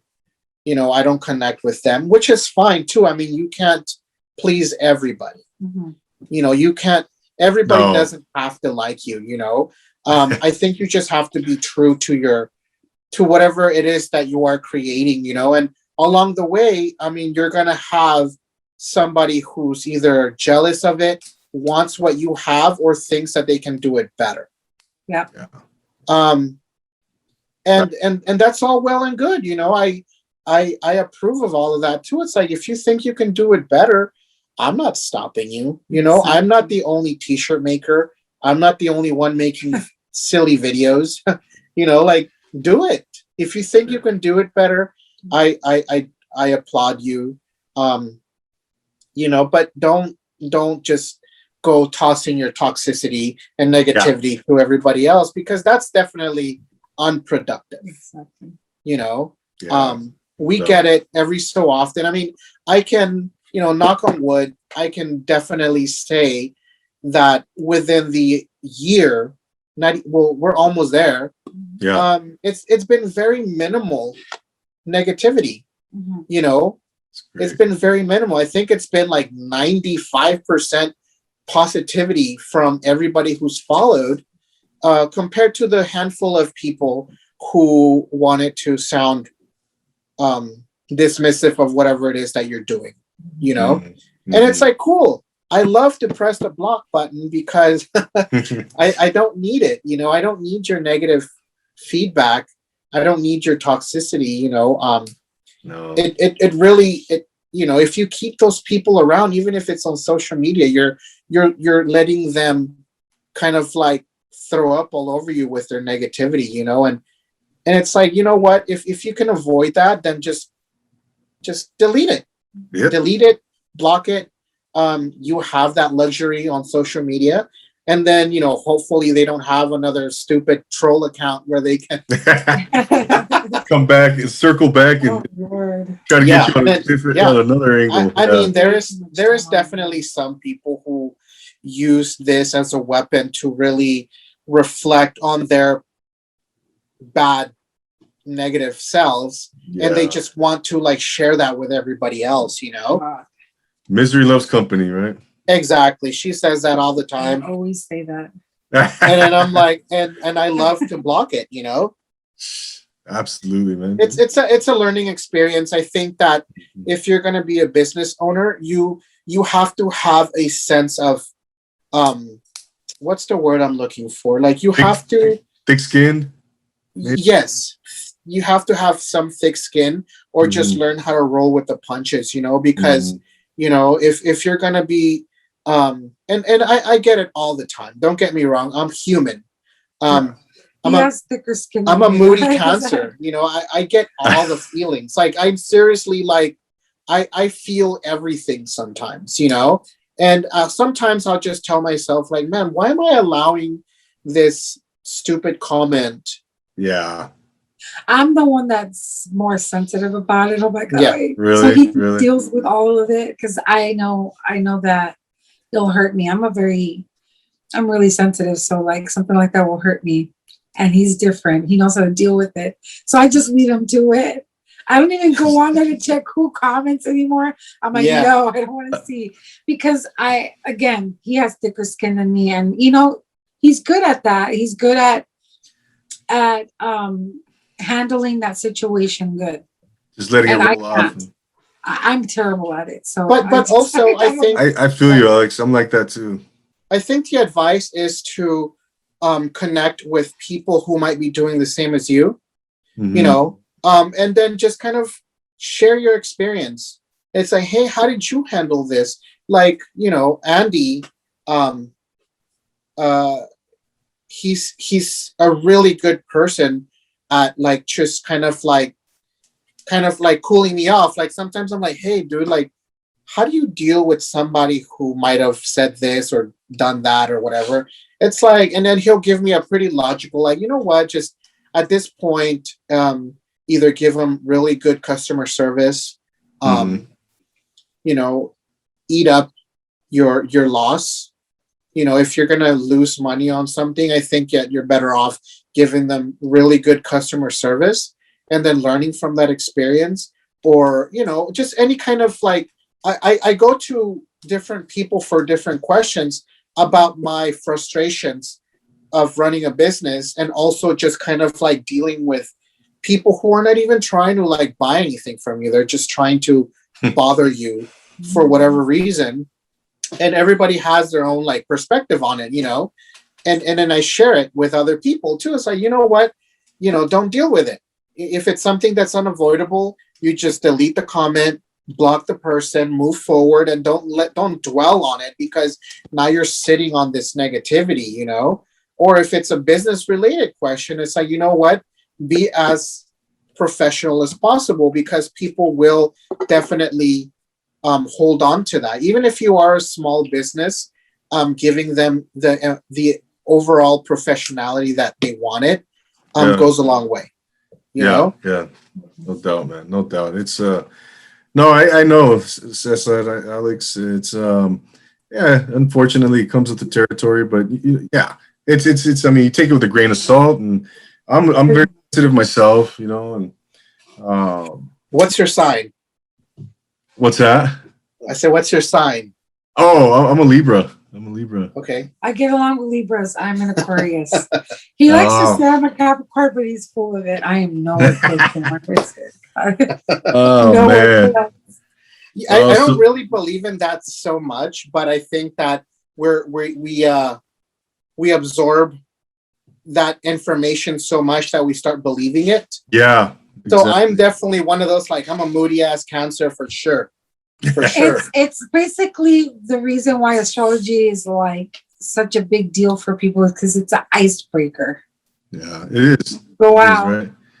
Music's an icebreaker, and so is, oh, what's your sign, right? Oh, what's your sign? You're a Cancer. Oh, that's cool. Go away. That's yeah. Exactly. So yeah, it's the icebreaker. So no doubt, guys. Follow it though. How is your experience? I mean, how long have you been doing your podcast? I'm just about 2.5 years in. I started in January of 2019. Yeah. And I'm so, you know, about almost 2.5 years in, and it's been a fun ride, man. I've learned so much. What drove you to create? What was the initial I'm going to do a podcast? Like, what drove you to wanting to do a podcast? Well, I've done some acting is my passion, right? Okay. My point of passion in the entertainment and the artistic world. So I've done some acting in the past. I was on Mad TV. I've done some stuff, you know, a lot of background work, some independent work. And which episode were you on Mad TV? I was Jose Canseco. Ah, really? Yeah, good. If you check out my feed, it's on there. Yeah, you should send us a link or wherever we can see that. We're just huge like Mad TV fans. Like, that's what we grew up on. We didn't even grow up on like SNL. We grew up on like Mad TV. I actually went to go see Mad TV live. Oh, really? Once that my friend invited me, and it was a good experience. But we were there for hours because, you know, they have to always retake. If they mess up, they got to redo it, makeup and all that. So, but it was cool. It was fun. I love that show. I want to say I filmed my scene over at was it Gower Studios, Hollywood Gower? Was it on Sunset? I remember it was on Sunset somewhere. Yeah, it was. I mean, this is back in 2005, you know, and you know who directed my scene was Amanda Beers, Marcy Darcy from Married with Children. Really? Yeah, she was super nice, super cool. Amazing. Where were you just talking about her the other day? I don't know. Marcy from Married with Children. I don't remember. I think we were just talking. Oh, I think I was just telling you Isn't she the one that she's the creator of Married with Children? Like, she's the the creator, the producer. Yeah. We were just talking about this the other day. She's amazing. Oh, really? Yeah, she was great. I was like, whoa, I'm working with Marcy Darcy, but it was a great experience. And to answer your question, Cesar, you know, so I've always been in love with that, you know, the world of entertainment, the arts, you know, a movie, whether it was a book, television show, et cetera, et cetera. You know, music, obviously. I mean, I used to love, coming to Universal Studios when I was a kid. So I wanted to get back into that world, man. I stopped acting. It's been like 15 years, man, and I'm not getting any younger, so I think it's kind of like a midlife crisis type of thing where I was just kind of like, you know what, man, I want. There's some dreams, there's some goals that I never really had closure on, and I wanted to get into the world. And what was the most accessible way to get back into the world based on how my life is now, married with kids and a day job, et cetera, et cetera. And podcasting was something that I really kind of just looked into. I restarted researching it. As a podcast, you can do a full podcast on your phone, man, nowadays. It's tough though. Like, let me tell you, like I had aspirations at some point to do a podcast. I don't think I'm a good interviewer. I don't, you have to have some sort of a charisma, like to kind of keep it interesting, because you can definitely go on a podcast. I mean, I've gone to some podcasts. I mean, there's tons of them. And I might want to be listening to some specific topic, but then I'm listening. I'm like, man, this is boring. Like I am being bored about the topic that I'm trying to listen about, So definitely working on a podcast is a tough gig, because there's so much of it. And then just getting people to listen to it is what is the hard part, Yeah. I mean, it goes back to what we were saying earlier, man. You got to, bottom line, you got to entertain. You got to be entertained. Yes. You got to. Ultimately, I think people, it doesn't matter what it is. I think they just want to have your attention. And if you can't keep their attention, then that's it. Like you lost it. Exactly. Exactly. I mean, there's people that I love in the movie industry and they go on to wanting to do certain things. I'm like, man, they're pretty boring in their personal life as an actor, or as an entertainer. It doesn't have to necessarily be an actor, but overall, it's like, man, I think I like your movies better than like whatever side project you're trying to do, because you are either awkward or just fall flat. You're not entertaining, whatever it is, or you're just trying way too hard, I see that a lot, man. But it's for me, it's a constant. It's an ongoing It's an ongoing thing where I'm honing my craft. I'm just trying to get better as an interviewer. I'm trying to, you mentioned that charisma piece. I want to be entertaining. I want to, provide a great interview and bring out to light, highlight that guest. Have you interviewed anyone that you can consider famous or that was worth interviewing, that you were like, yes, I got them. I got an interview with those people? I interviewed Francisco X Rivera. I don't know if you're familiar with him. He is the Spanish voice, play-by-play voice for the LA Kings. Okay. He's on Fox Sports TV. He does a lot of MMA stuff. He's done the Clippers. He's done a lot of So he's the guy for LA Football Club, the new soccer team. Yeah. He's their I don't know if he's the play-by-play, but he announces their games. So he's pretty big. He's a pretty big deal. And I interviewed him back in February of last year, 2020, and I don't think I was ready to do that back then, man. I listened to that interview now, and I was kind of like in over my head a little bit. Just to be honest with you, and it's okay. I think. You learned from it. I was learning from it. Yes, absolutely. But I think he was one of those guys, that you could say, famous and Los Goths and but another feather in my hat, but I am definitely not the center of attention type. Like I even hate having people sing happy birthday to me, like I'm so again, the cliche of a Cancer is that they're such introvert that they're like in a shell, like they're just always hiding and protecting themselves. I feel like I am like that a lot. I don't take criticism well sometimes. I mean, I'm learning, but it's just one of those things that it's like, you know what, this is life, and you either, you know, kind of roll with the punches, shake it off as best as you can, you know, and you learn from it, you know. Yeah. But ultimately, and again, reasons why people think that this account is ran by Alex is because I'm very what's the word? Like, I don't want to be critiqued, or kind of like if I were to post a picture of myself, I don't want to see a comment of what someone might think of me. It's just my insecurities, you know? Yeah. There's definitely like strong points to having Alex as my partner because, you know, I mean, although she's a very sensitive type of person, in the most in the greatest way possible, like sensitive in the good way, where she's very loving, she's down to help, she's very sensitive to other people and situations, and she'll like drop what she's doing to help. She's very good at that, and also, you know, she's brave to, you know, kind of like post a picture of herself, and really not care that, you know, that what people might have said.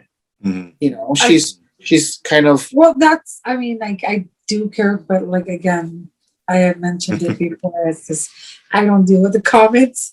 I don't look at it because, again, it will hurt me. I think I read one horrible comment one time, and it was just like, I can't believe they said that about me. I was like, no, I'm not going to look at it anymore, because then again, I get really yeah. I mean, I think so. Again, but I am brave enough to be like, okay, well, he likes to take pictures of me in the shirts to kind of give it a different look going for so that people can see how you can style it and stuff.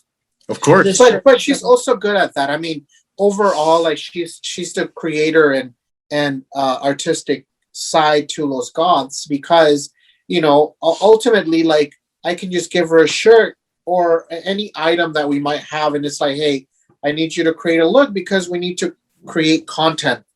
And she's like, yeah, sure, I can do it like this or like that, and she'll like definitely put it together. And she's confident enough to take pictures in it and be okay with me posting it, you know. Like, I am definitely not the type, you know. I don't like, I feel that I'm just not good in front of a camera. And a lot of the reasons why I think that I'm a photographer is because I prefer to be behind a camera than in front of it, you know. He's the one that takes the pictures. But right. But yeah, I mean, ultimately, that's just kind of how we work well together on what Los Goths is, you know, and why people think that it's her that's running. It's funny because often enough, since I'm the one who's running the account, I'll have like some random comment by some guy, and it's like, "Oh, I love your stuff, chula," or "You're so gorgeous," and I'm like, "Cool, thanks." I'm like, "Cool, thanks. My name is Cesar, by the way." And they're like, "Oh shit! Oh yeah, my bad." Like, it's really funny. It's really funny because there is, again, the internet world is definitely has a little bit of different people. So obviously you're gonna have some creepers and stuff, you know, that might assume that the account is a woman or whatever, you know. I mean, I try to be very neutral on my account, you know, where I'm not just selling something for men or women. Everything that I make is unisex. You know, it's not just for a woman or for a man. There's certain items that do sell better for men than women, but even then it's bought by both, you know. Androgynous. Yeah. I love that word. No doubt. No, I'm the same way, man. I'm naturally introverted, man. I've always been introverted by nature, and this is something that I've challenged myself to break out of my shell, out of my comfort zone, and really, you know, go out, stretch myself out. But I can't be afraid to fail. If you're afraid to fail, you're afraid to succeed, you know? Yeah, you know what? That's a good point you made. Because I think growing up Latino, I think failure is such a bad word. Yeah. I was definitely growing up. I was definitely injected with, if you're a failure, you failed at everything. There was no Yes. room. There was no room for failure.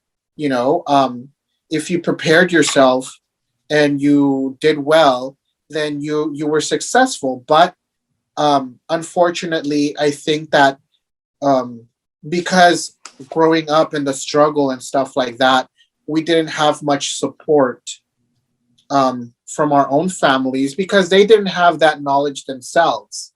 And also that because things like any career in the arts, whether it's music or just art, period, wasn't something that they really wanted for you.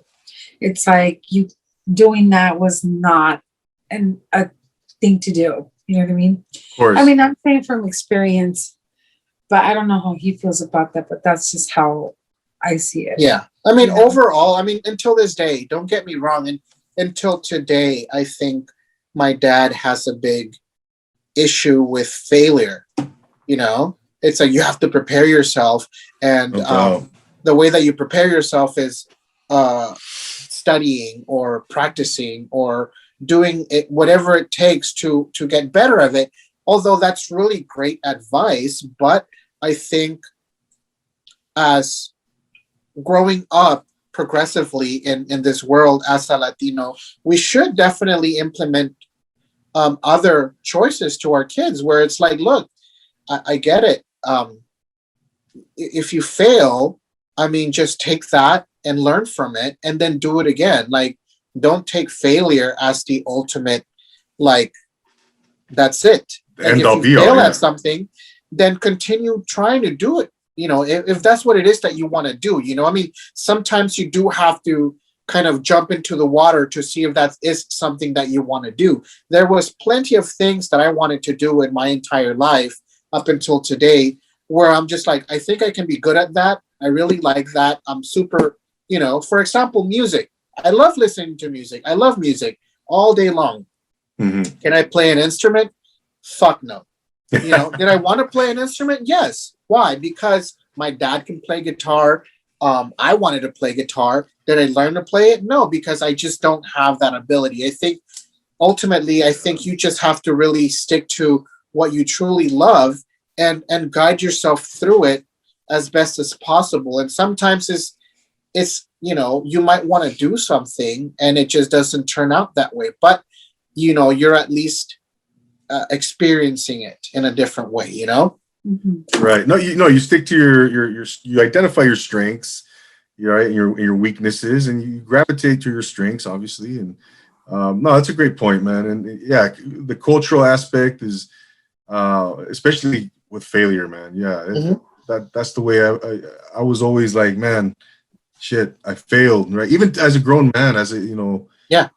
as I dabbled in sales and real estate and stuff like that and other businesses, man, and I failed, man, and that really resonated with me. I was always afraid to kind of to take another chance, and so that's another part of this.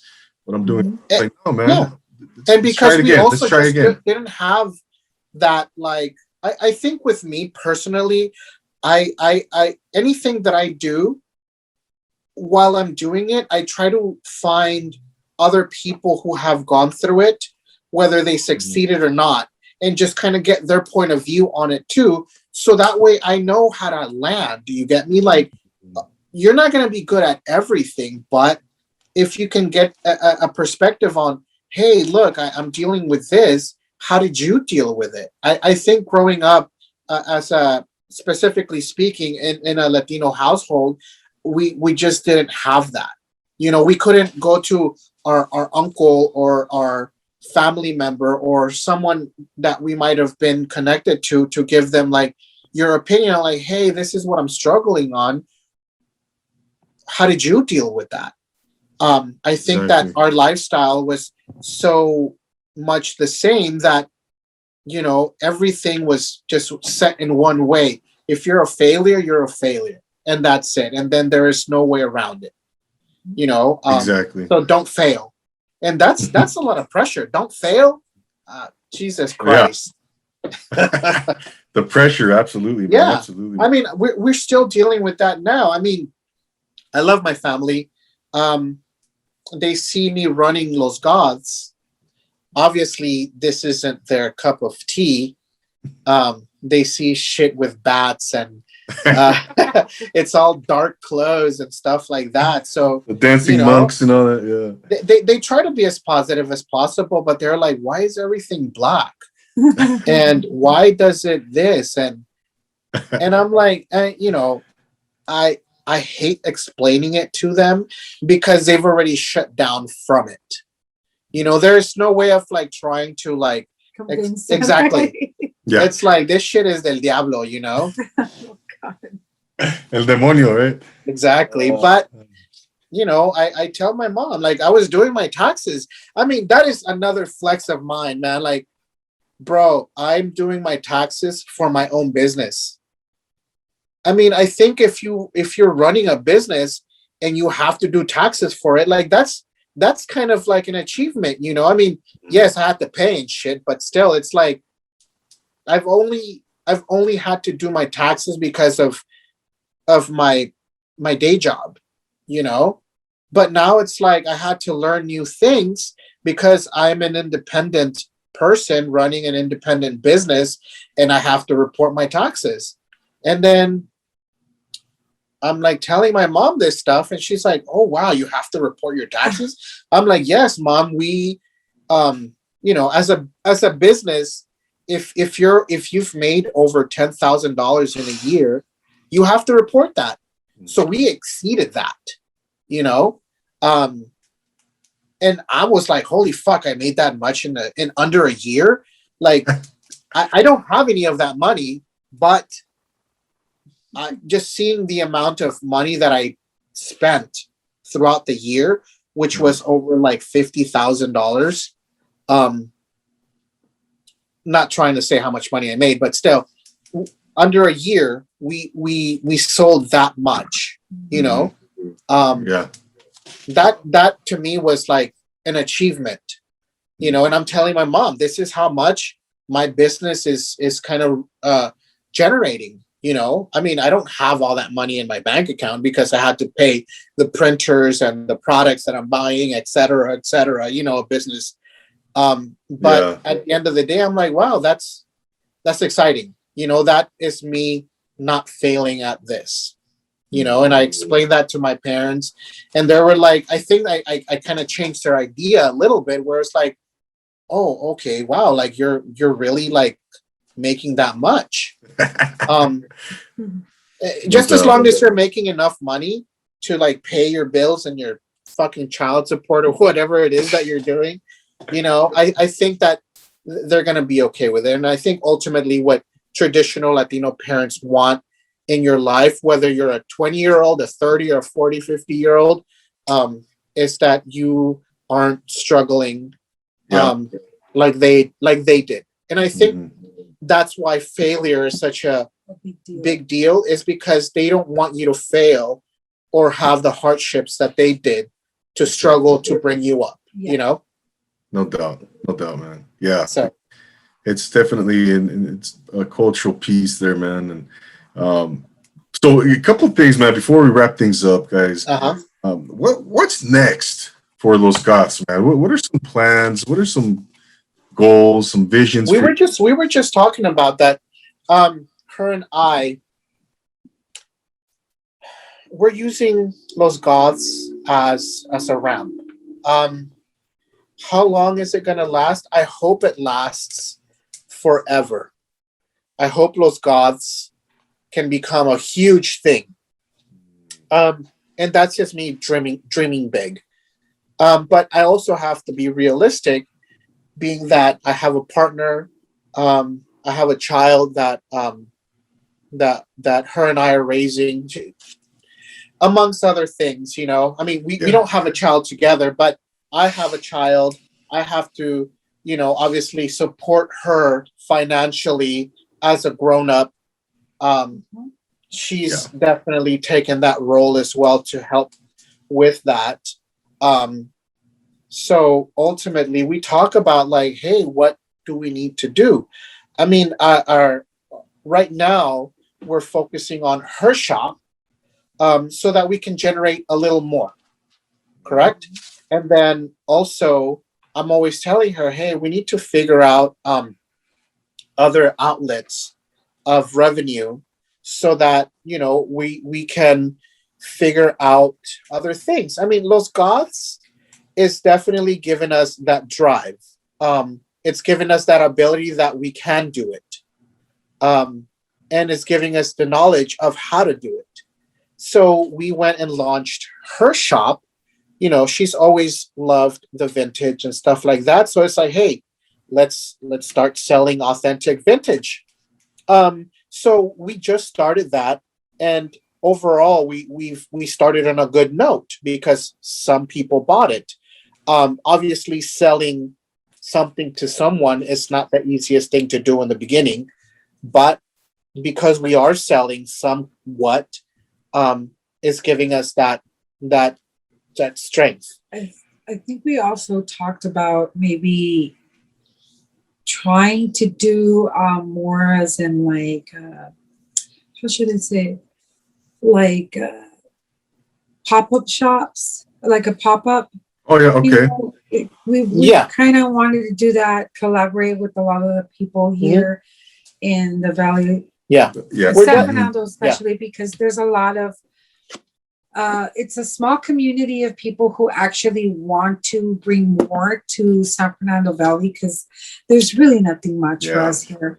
So like, so they're trying hard to bring something, and we've actually had like talked to them about maybe trying to do kind of like a pop-up shop with them when they do their pop-up shop. I think that's our next step. Now that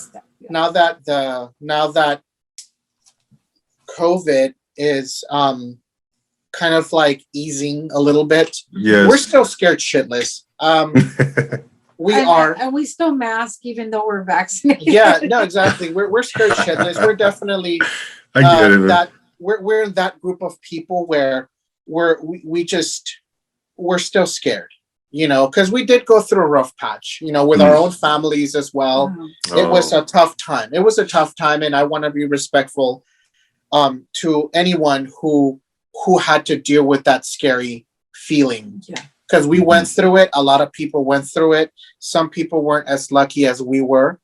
Some people were lucky. Yeah, and some people were really lucky that they think that this shit is fake. But we're not going to get into that. That's a whole separate conversation. Exactly. But yeah, ultimately, now that we are kind of coming out of the cocoon and stuff like that, we definitely want to be more visible.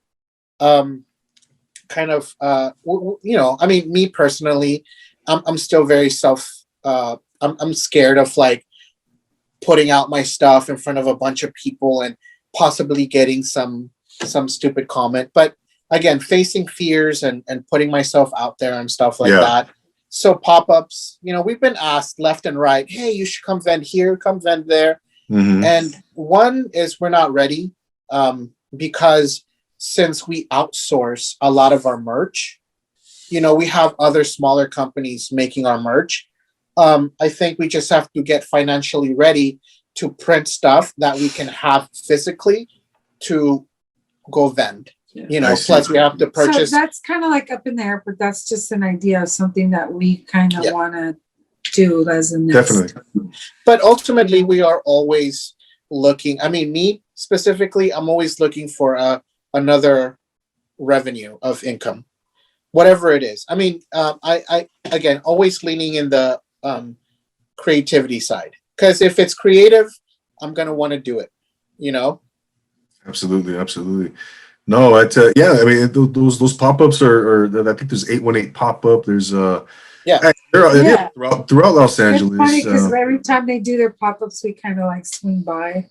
Yeah, they ask us to do it all the time, but I think that we're just gonna start getting prepared for that and buying the much needed stuff, because I mean, doing pop-ups is not just okay, cool.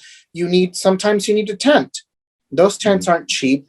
You're gonna need tables, you're gonna need enough merch to even have it be worth it for people to come see you. Yeah. You know? And then just be prepared, you know. And again, I'm just putting a lot of excuses to why we haven't, but they're not excuses. but we have to it's do reality. it, you know. Exactly. Yeah, no doubt. Oh, the But time, yeah. it'll be right. Yeah.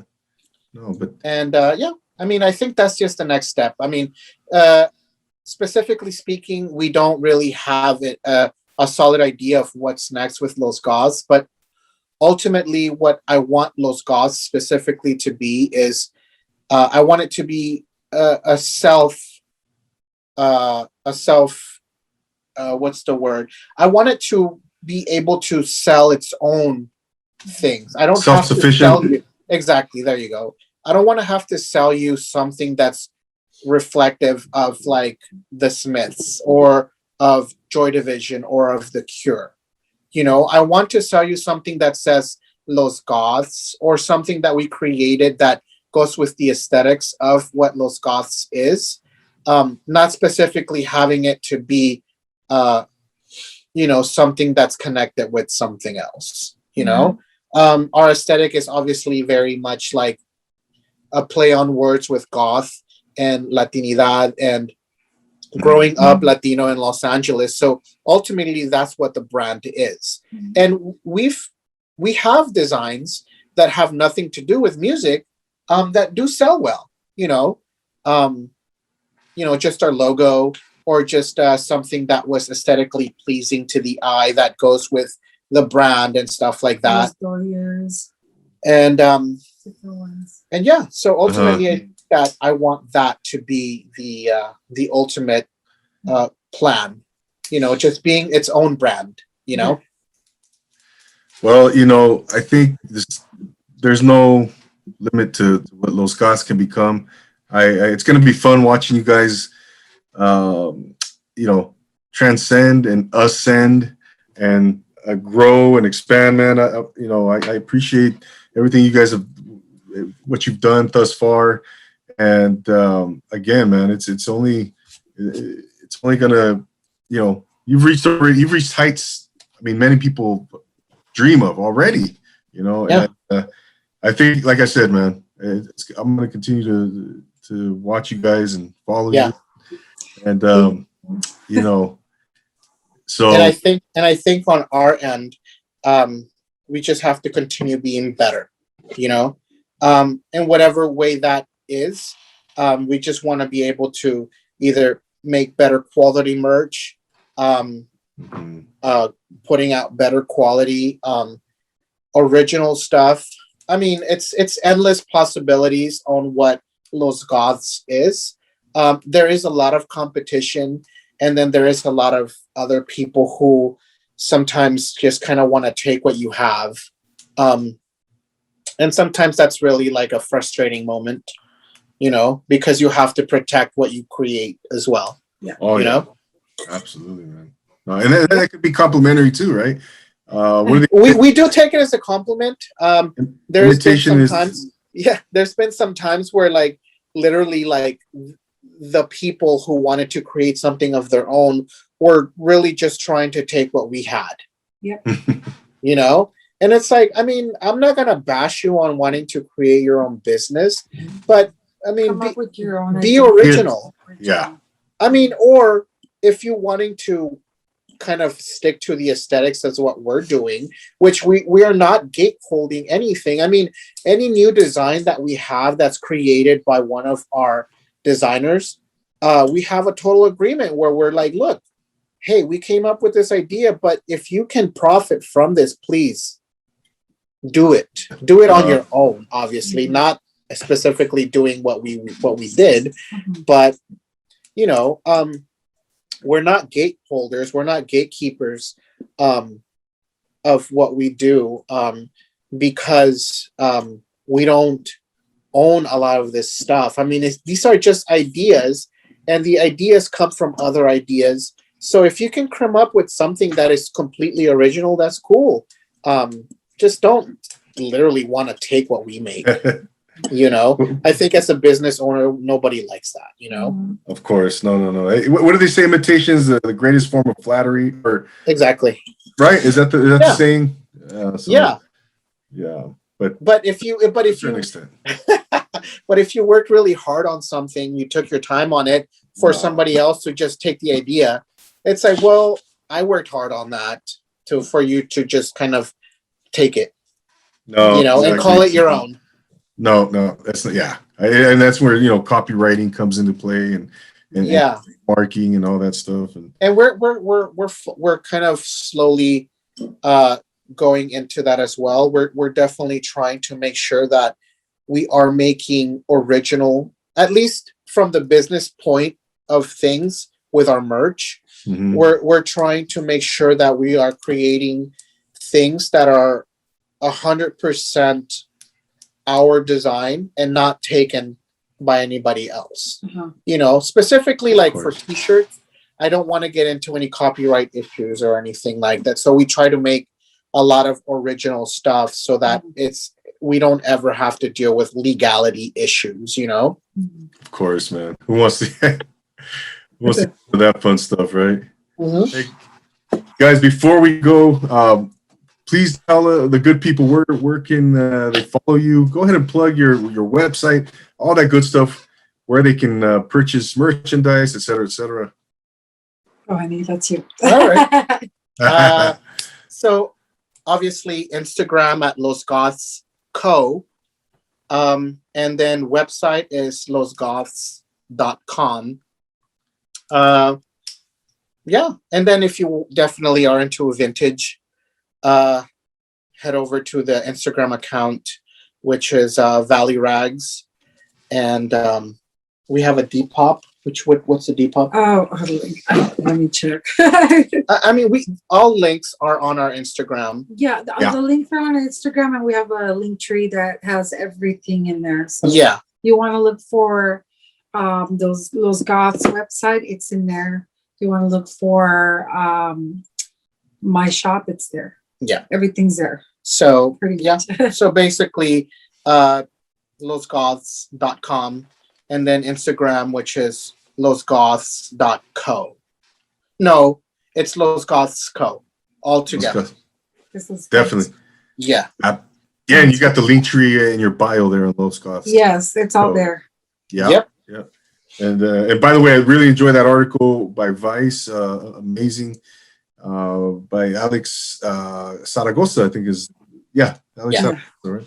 Excellent, man. Excellent. Yeah, man. So no, I want to thank you guys so much for your time, for coming on here and talking about your story. What an amazing story it is. One of inspiration, one of motivation. And it's spectacular what you guys are doing. Keep doing your thing, man. And again, it's gonna be fun watching you guys where you which heights you reach.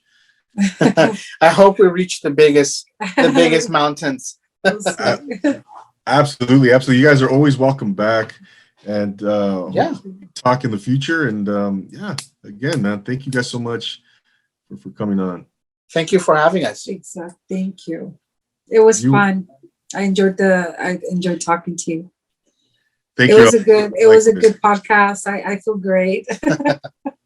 Oh no! Thank you for saying that. I appreciate that. I go out. My guests are the most important thing that I'm always looking out for the guests. So, and that's again, you guys are now alumni, Profile Pod TV alumni, and just like SNL, we have to be on it. What's that? What do we get if we're on that?